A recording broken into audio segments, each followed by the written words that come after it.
Hello दोस्तों, स्वागत है आपका आईसीएस सेट अड्डा में। तो आज का जो हमारा टॉपिक होने वाला है ये अपना इकोनॉमिक्स से है। और हमने अभी तक 250 क्वेश्चन कर रखा है। अगर अभी तक आपने नहीं देखा है तो हमारे प्लेलिस्ट में जाके वहाँ से चेकआउट कर सकते हैं। इकोनॉमिक्स के अलावा वहाँ पे आपको पॉलिटी, हिस्ट्री, जियोग्राफी, साइंस में फिजिक्स, केमिस्ट्री, बायो, उसके अलावा आपको करेंट अफेयर्स के वीडियो देखने को मिलेंगे। आपको पता है कि बिहार शिक्षक भर्ती 3.0 जो कि आपका 15-16 मार्च को होने वाली है, उसका समय बहुत नज़दीक आ गया है और आपको ज़रूरत है कि जितना से ज़्यादा आप प्रैक्टिस कर सकें उतना प्रैक्टिस करें। क्योंकि प्रैक्टिस करने से आपका कन्फ्यूजन और टाइम मैनेजमेंट का जो समस्या है वो आपका ठीक हो जाता है। चलिए, टाइम को ज़्यादा ज़ाया नहीं करते हैं और क्वेश्चन की तरफ रुख करते हैं। आज का जो हमारा क्वेश्चन होने वाला है, ये क्वेश्चन है कि रुपए के लिए चिन्ह को डिज़ाइन करने के लिए आयोजित प्रतिस्पर्धा की विजेता कौन थे? तो इसका राइट आंसर आपका हो जाएगा उदय कुमार। क्या है? उदय कुमार। ये क्वेश्चन, ये नाम याद रखिएगा, ठीक है। चलिए, अगला सवाल आपका है कि भारतीय रुपए का नया मुद्रा प्रतीक आधिकारिक तौर पर किस वर्ष अपनाया गया था? तो इसका राइट आंसर हो जाएगा आपका 2010 में। कौन सा? 2010 में आपका क्या है मुद्रा का ये, ठीक है। चलिए, अगला अगला सवाल है कि भारतीय मुद्रा नोटों की छपाई के लिए उपयोग की जाने वाली सामग्री है? तो इसका राइट आंसर हो जाएगा कपास एवं कपास के लते, ठीक है। बी नंबर इसका राइट आंसर हो जाएगा। चलिए, अगला सवाल देखेंगे। अगला सवाल है कि एक मिनट, थोड़ा सा नीचे करें तो हाँ। अगला सवाल है कि एक रुपए को के नोट पर किसके हस्ताक्षर होते हैं? तो इसमें किसके होते हैं? केंद्रीय वित्त सचिव के होते हैं। किसके? केंद्रीय वित्त सचिव के होते हैं, ठीक है। चलिए, अगला सवाल है आपका कि निम्नलिखित पूर्व प्रधानमंत्री में किसका नाम भारतीय करेंसी नोटों पर देखा जा सकता है? तो इसका राइट आंसर हो जाएगा आपका डॉक्टर मनमोहन सिंह। किसका? डॉक्टर मनमोहन सिंह। चलिए, अगला सवाल देखेंगे।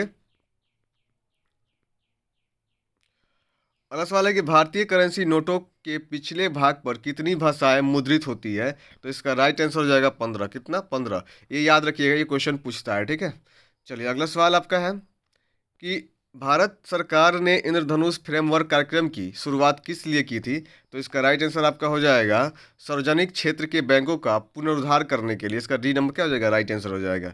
चलिए, अगला सवाल है आपका कि आईडीबीआई भारतीय औद्योगिक विकास बैंक की स्थापना कब हुई थी? तो इसकी स्थापना कब हुई थी? ये 1964 में हुआ था।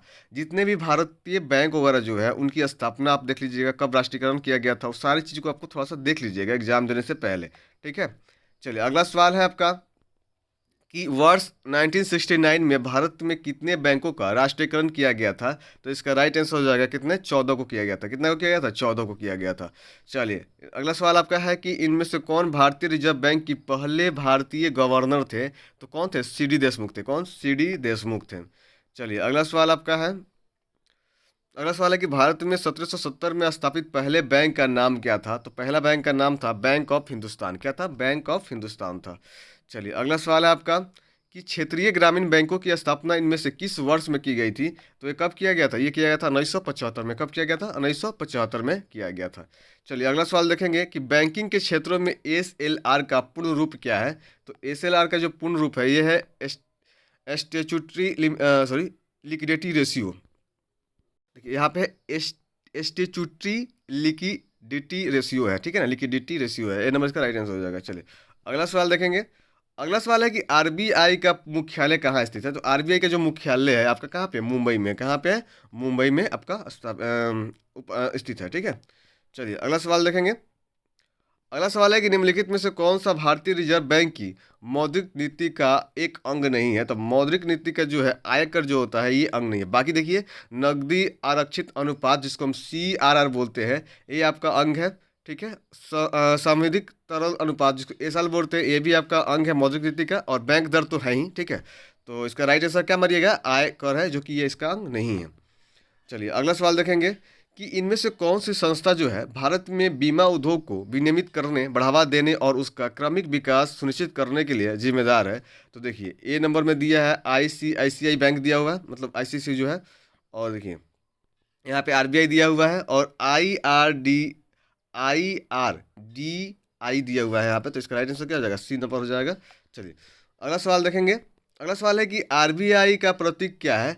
तो इसका एक ताड़ के पेड़ के सामने बंगाल बंगाल टाइगर का जो है इसका प्रतीक है। सी नंबर इसका राइट आंसर हो जाएगा। देखिएगा आप, आरबीआई का जो लोगो है वहाँ पे वो आपको देखने को मिलेगा, ठीक है।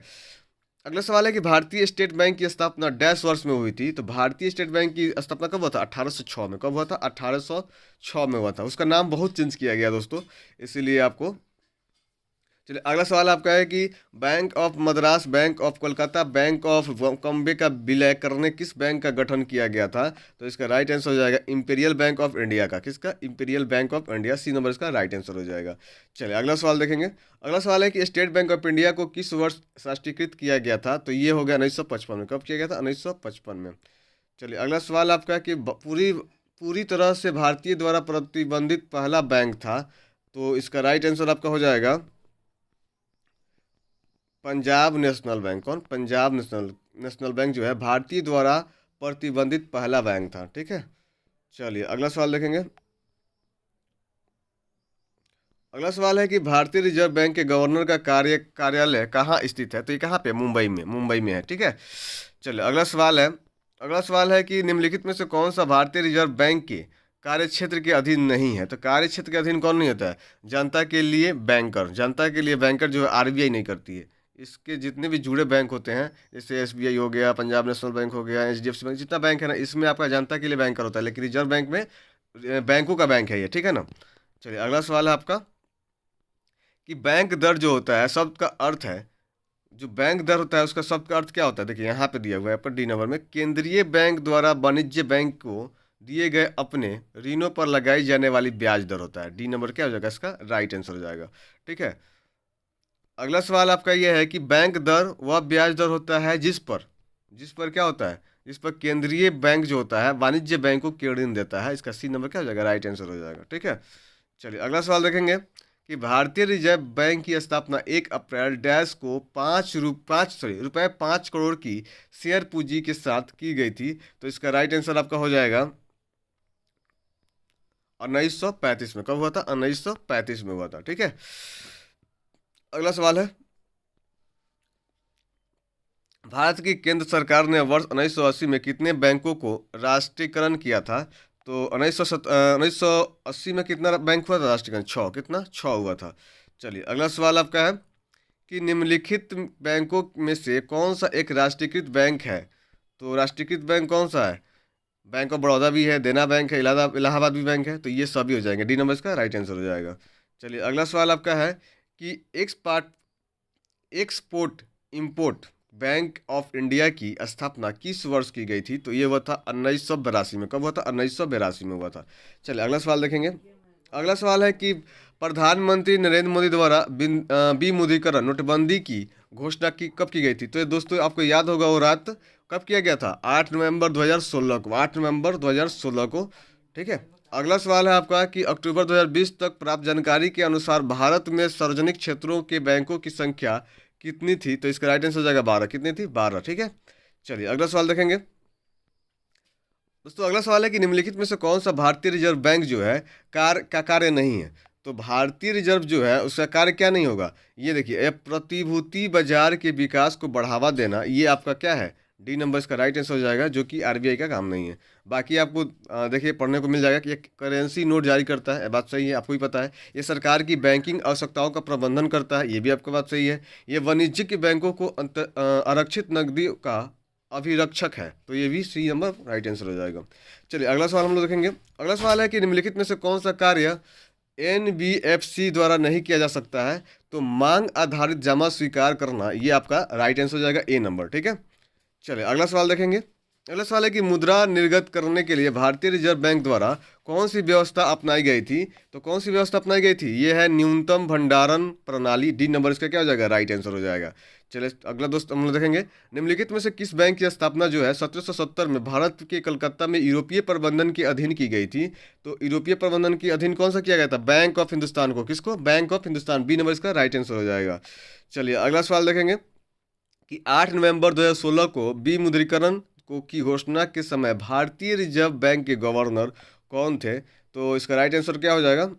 इसका गवर्नर थे आपका उर्जित पटेल। कौन थे? उर्जित पटेल। सी नंबर इसका राइट आंसर हो जाएगा। चलिए अगला सवाल देखेंगे।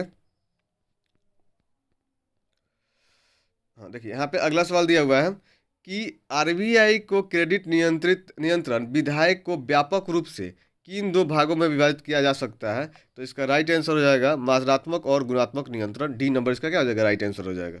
चलिए अगला सवाल देखेंगे। अगला सवाल है कि भारत में निम्नलिखित में से किस प्रधानमंत्री ने आरबीआई गवर्नर के रूप में सेवा की है? तो doctor Manmohan Singh. D C number इसका राइट आंसर हो जाएगा। ठीक है, चलिए अगला सवाल आपका है कि भीम का पूर्ण रूप क्या है? तो भीम का जो आपका पूर्ण रूप है भारत इंटरफेस फॉर मनी है। डी नंबर इसका राइट आंसर हो जाएगा।